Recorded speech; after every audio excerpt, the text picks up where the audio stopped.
فالحمد لله صعدنا اول يعني، وقلنا بقى نلعب غينيا كانت الثاني. وعملتوا ماتش غينيا ده محترم جدا وكسبناه. وكسبناه.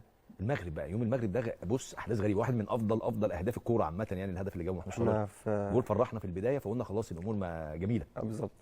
احنا قلنا الراجل لما نصعد الاولمبياد ممكن الضغط يتشال شويه. الراجل بالظبط في المحاضرات لقيناه اتشحن اكتر، ومع الجهاز الفني احنا بقى وصل لنا ده البطوله خلاص، قالوا ما فيش حد احسن منكم تلعبوا اسم مصر، بالعكس ممكن يكون خايف منك. احنا قبل ماتش المغرب ما دخلش فينا ولا جول. صح.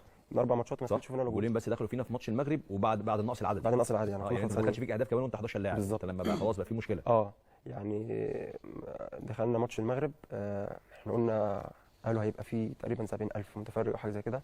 قلنا لبعض بصوا يا رجاله احنا 90 دقيقه ممكن تودينا في السماء وممكن تنزل، مش هتنزلنا في الارض بس يعني في فرصه ان احنا حته بعيد. صح. تمام.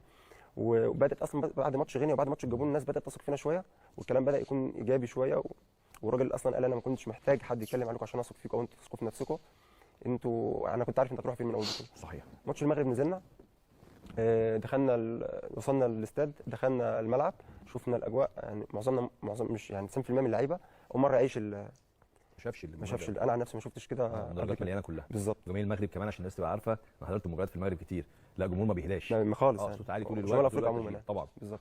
فدخلنا الاستاد. افكر كمان استاذ المشاهدين، انا اسف في المقاطعه، ان تشكيله المغرب بالكامل هي تشكيله من اللاعبين المحترفين. بالزبط. يعني هو يعني كمان لعيبتنا بيلعبوا تشكيله من اوروبا يعني كلها.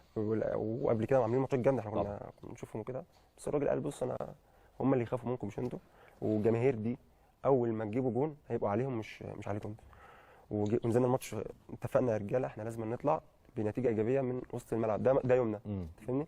فدخلنا الماتش، محمود صبري جاب جون في بدايه تقريبا 10 او 13 مش فاكر. انت كنت على الدكه ساعتها؟ انا كنت على الدكه ساعتها. الجول لما دخل انا طبعا مصدق ان احنا هنجيب جون، بس الجون يعني كان عالمي يعني، خطير جدا يعني. كواليتي اصلا بتاع الشوطه عالمي. حلوه الجمله اللي انت قلتها دي، عشان انا جيت شرحتها هنا قبل كده، ان كواليتي الشوطه انت ممكن تشوط بوش رجلك وتروح زي ما تروح. اصل انا مع محمود صبري من زمان. محمود صبري من احسن تقريبا، ممكن نظري انا احسن واحد بيشوط في مصر.